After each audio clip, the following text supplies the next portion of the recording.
Azərbaycan Respublikasının Xalq Artisti Mələk xanım Eyübovanın canlı yayımda səhhətində problem yaranıb. Bunu mənə də zəng vurub, dedilər, Sarı xanım, siz efirə baxırsınız? Dedim, yox, mən efirə izləmirəm. Dedilər ki, bəs Mələk xanım Eyübovanın səhhətində problem yaranıb canlı verilişdə.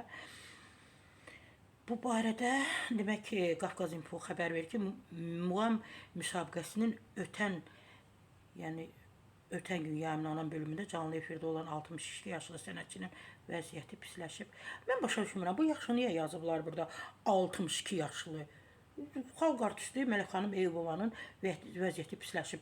Yəni o yaşı orada göstərmək məncə bu yaxşı bir şey deyil də. Bu hal deyil qadına qarşı. Bu çox böyük hörmətsizlikdir ki, bütün qadınlar öz yaşını daimi gizlədir. Bu barədə müsabiqənin aparıcısı məlumat verib. Münsiflər arasında Mələk xanım Eyübova da var. Amma səhhətində kiçik problem yaşadığı üçün bizim canlı efiri tərk etdi. Lakin arzulayırıq ki, efirimizin sonuna qədər yenidən münsiflərin sırasına qatılsın. Ona şəfa diləyirik. Yəni aparıcılar aydınlıq gətirib.